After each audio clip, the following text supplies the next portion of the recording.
That was University of Wisconsin professor Kevin Barrett, who has recently drawn criticism for plans to teach an Islamic studies course next fall that will incorporate conspiracy theories that the U.S. government was involved in the events of September 11th. Professor Barrett joins us now. Professor, can you give us the context within which you teach this? Okay, what you've just seen here is he used a nonverbal gesture with his hands and an outward motion to kind of scatter his thinking, and then swayed both of his hands over to his left shoulder, which would give the subconscious impression of being far to the left, and also kind of distracts his thinking a little bit. So that's what he's doing. That's why his hands are all over the place, and then they swing over to his left shoulder to send the subconscious message that he is an extremist, a left-winger. Okay? Can you give us the context within which you teach this? Well, yeah, sure. I'm teaching an introductory course on Islam, and I think it's really important to cover these contemporary political issues, and one of them is, of course, the so-called war on terror.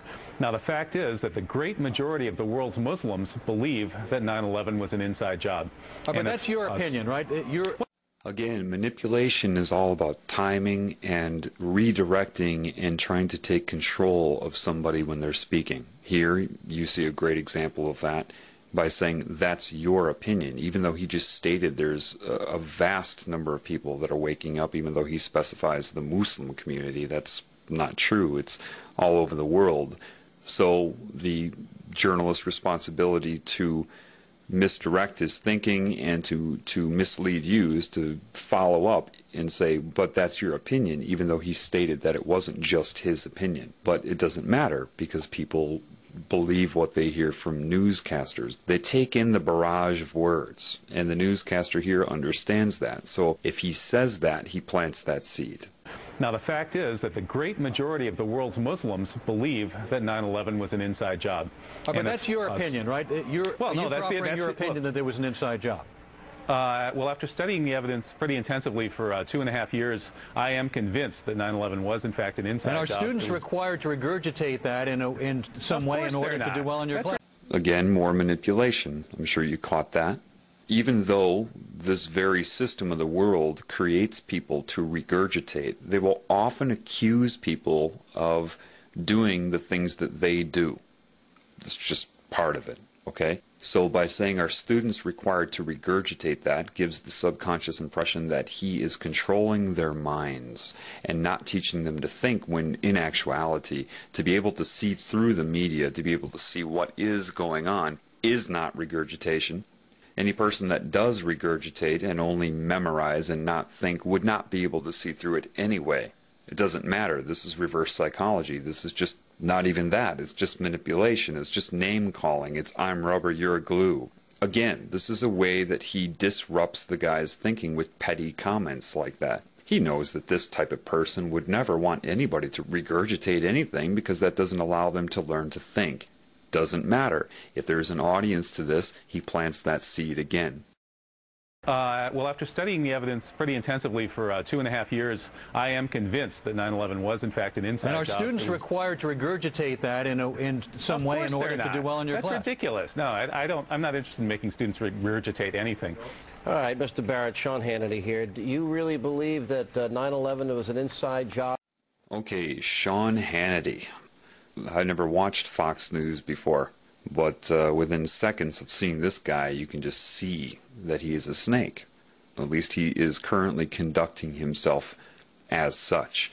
Now, this is pretty basic what he's doing. He's not giving eye contact. He's pretending to be bored with the guy's very presence. And this is a way to discredit him that way, as if he's just some sort of gnat and not even worth considering, and that's why he's purposely looking down and acting bored when he talks to him.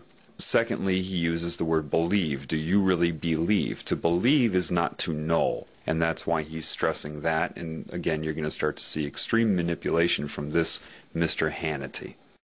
All right, Mr. Barrett, Sean Hannity here. Do you really believe that 9/11 was an inside job, not just 9/11, but Madrid and Bali and the Zakawi operation? Well, you know, actually... hang on a second. Okay.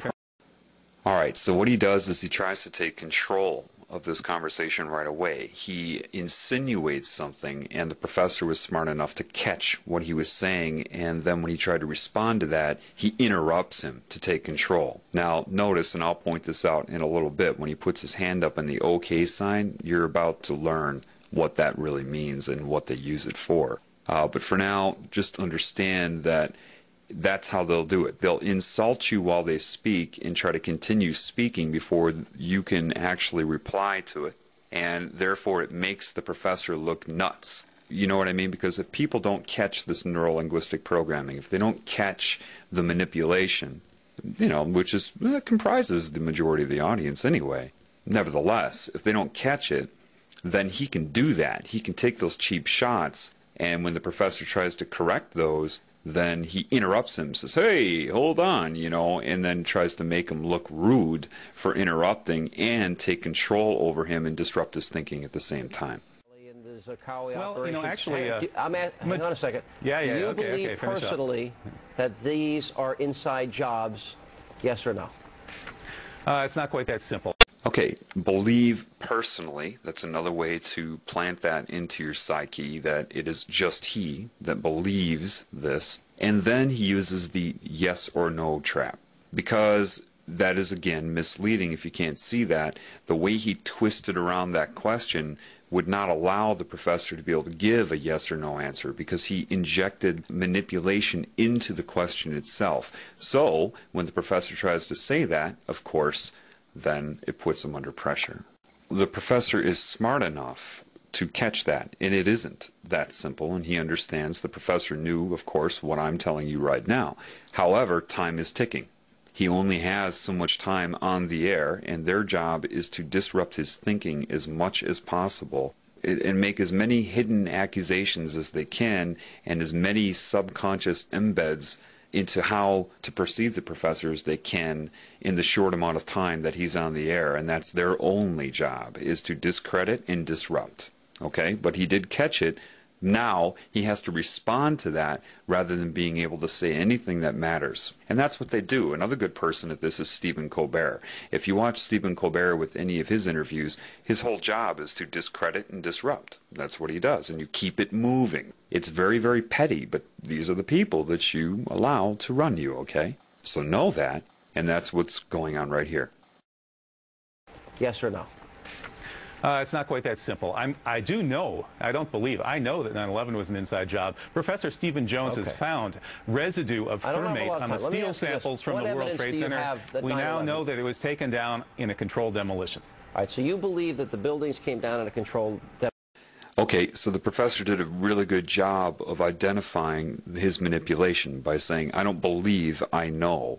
And because he was starting to get through that, Hannity interrupts him and says, I don't have a lot of time. Well, wait a minute. You just asked him a question, and now he's able to break through your manipulation, and suddenly you don't have a lot of time for the very answer to the question that you just asked. The next thing you see, he asks him, what evidence does he have?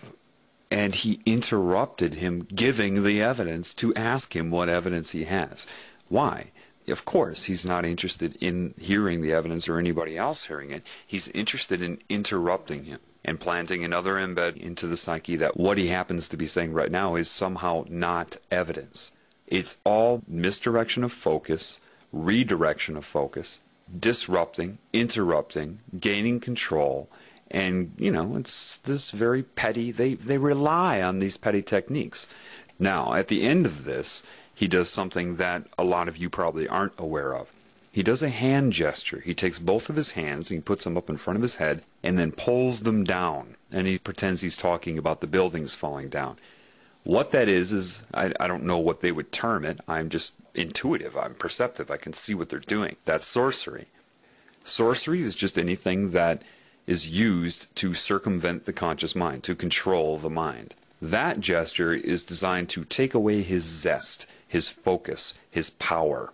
By bringing his hands down like that, he's trying to subconsciously take away the focus of the professor, take away his power. And that's exactly what he's doing, and that's what you're seeing. And I'll play that again for you. Inside job. Professor Stephen Jones has found residue of fermate on the steel samples from the World Trade Center. We now know that it was taken down in a controlled demolition.